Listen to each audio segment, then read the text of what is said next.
Whether you have been keeping ants for years or you've just started with the hobby, you most certainly would have made numerous detrimental mistakes that could be costing you money and your ants' lives.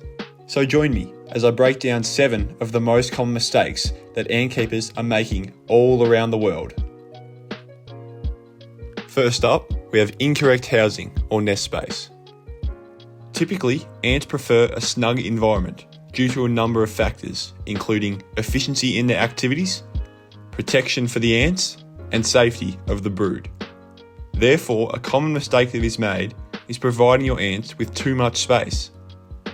So next time you want to move your ants into that cool nest you just got, make sure you consider this and don't move them in too soon.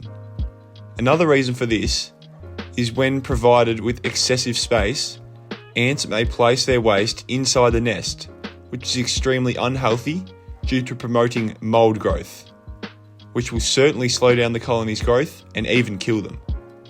To prevent doing this and causing harm to your ants, you should leave your ants in the test tube setup or a smaller space for as long as possible. Another beginner mistake is the use of gel ant farms. Although they can look amazing in the photos, a gel ant farm is extremely unnatural, has poor ventilation, and has inadequate nutrition, which results in a limited lifespan for your ants and can even cause death. So whatever you do, don't go buy a gel ant farm.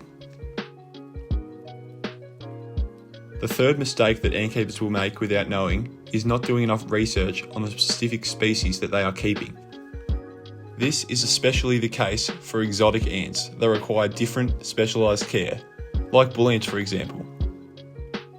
People picking the wrong species for them also goes hand in hand with this mistake. Therefore, if you are new to ant keeping, I would recommend a common native species from your area.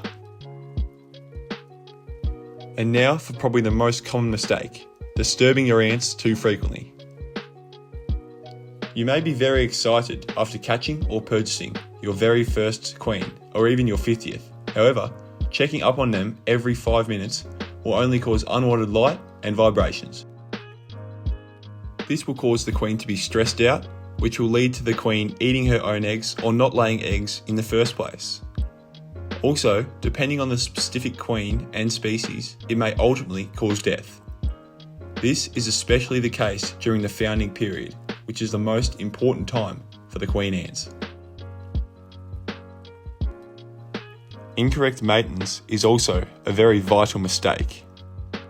This can include not feeding your ants correctly, for example, not providing them with both sugar and protein, not cleaning up after them, which will cause mold and bad bacteria, and not giving your ants enough water and hydration. An inability to control the ants' environment may also be costing you money and your ants' lives. Ants should be kept in a controlled environment with good airflow and no extreme fluctuations in temperature. To do this, you could either store your ants in an air-conditioned room or place them near a heat mat when in cold conditions. All in all, you should generally be right as long as your ants are not placed in direct sunlight. The final mistake that I cannot believe people are doing is not subscribing to the channel, as I cover absolutely everything around ants and ant keeping. So be sure to do that and let me know in the comments if you have ever made any of these mistakes and if you found this video helpful. And I'll see you in the next one.